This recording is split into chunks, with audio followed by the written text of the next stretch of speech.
राधे राधे। जय श्री हरि विष्णु। आप सभी को पुत्रदा एकादशी व्रत की हार्दिक शुभकामनाएं। भगवान श्री हरि विष्णु की कृपा आप सभी पर सदैव बनी रहे और आपके घर में सुख शांति और समृद्धि और संतान सुख बना रहे। आज हम श्रद्धा पूर्वक पुत्रदा एकादशी व्रत की पावन कथा का श्रवण करेंगे। यह कथा शास्त्रों में वर्णित कथा के अनुसार पुस्तक से पढ़कर आप सभी को सुना रही हूँ। मान्यता है कि श्रद्धा और भक्ति के साथ एकादशी व्रत की कथा सुनने और भगवान विष्णु का स्मरण करने से मनुष्यों की भगवान की कृपा प्राप्त होती है। तो आइए बिना किसी विलंब के भगवान श्री हरि विष्णु का ध्यान करते हैं और प्रारंभ करते हैं पुत्रदा एकादशी व्रत की पावन कथा। बोलिए भगवान श्री हरि विष्णु की जय। जय श्री लक्ष्मी नारायण। अब कथा का पाठ प्रारंभ करते हैं। पुत्रदा एकादशी व्रत कथा श्रावण मास शुक्ल पक्ष की है। युधिष्ठिर बोले, हे मधुसूदन, श्रावण शुक्ल पक्ष की एकादशी का नाम क्या है? सो कृपा करके मुझसे कहिए। श्री कृष्ण बोले, हे राजन, प्राचीन समय में द्वापर युग के प्रारब्ध में महिष्मती पुरी में महोजित नाम का राजा राज्य करता था। उसके पुत्र नहीं था, इससे उसको राज्य से सुख नहीं मिलता था। बिना पुत्र के इस लोक और परलोक में सुख नहीं है। पुत्र की प्राप्ति के लिए उपाय करते हुए उस राजा को बहुत समय बीत गया, परंतु पुत्र उत्पन्न नहीं हुआ। अपनी वृद्ध अवस्था देखकर राजा को बहुत चिंतित हुई। सभा में बैठकर राजा से बोला, हे मनुष्यों, इस जन्म में मैंने कोई पाप नहीं किया। मैंने सदैव धर्म के मार्ग में तत्पर रहा हूँ।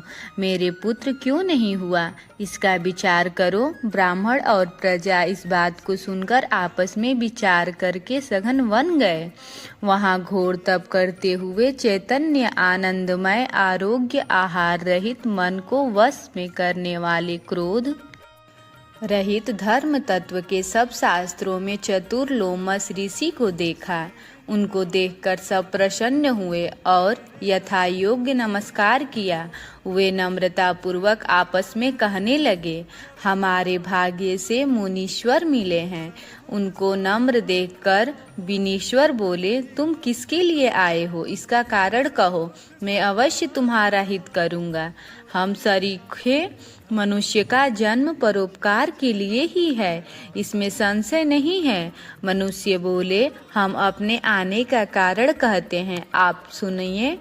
हम संदेह निवारण करने को आपके पास आए हैं। महोजित नाम का राजा पुत्रहीन है। हे ब्राह्मण, हम उसकी प्रजा हैं और पुत्र की तरह उसने रक्षा की है। उसको बिना पुत्र के देखकर उसके दुख से हम दुखी हैं। सो दृढ़ विचार करके हम तप करने को यहाँ आए हैं। हे द्विजतम, जिसके भाग्य से ही हमको आपका दर्शन हो गया है, बड़ों के दर्शन से ही मनुष्य का कार्य सिद्धि हो जाता है।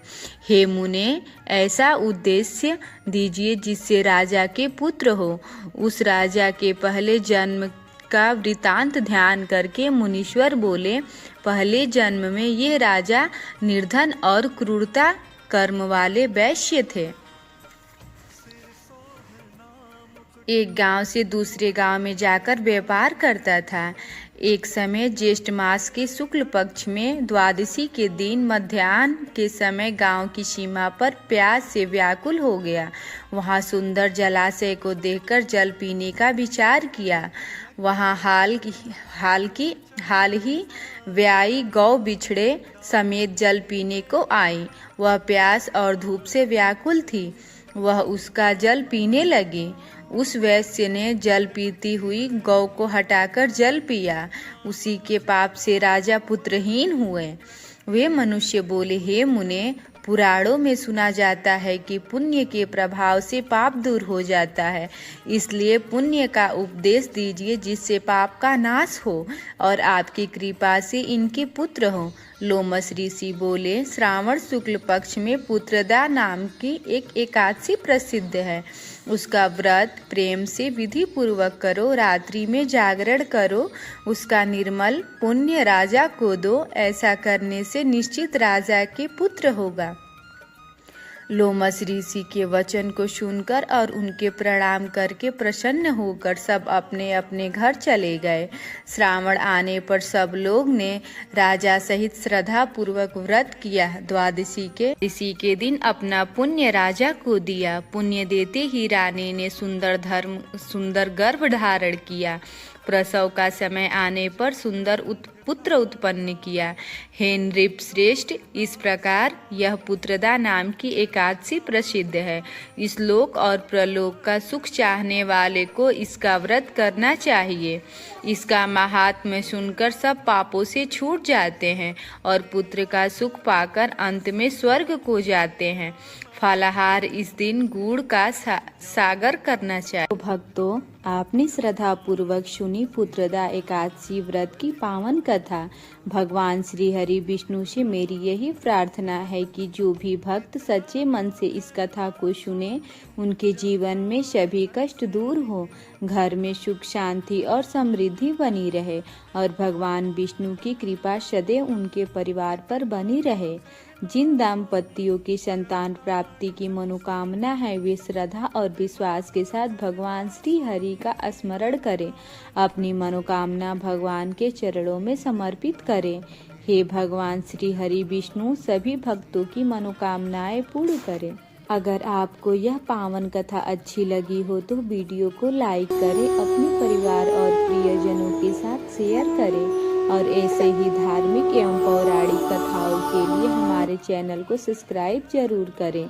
कमेंट में श्रद्धा से लिखें ओम नमो भगवते वासुदेवाय। आप सभी के जीवन में भगवान विष्णु की कृपा बनी रहे। जय श्री हरि विष्णु, जय लक्ष्मी नारायण। राधे राधे, धन्यवाद।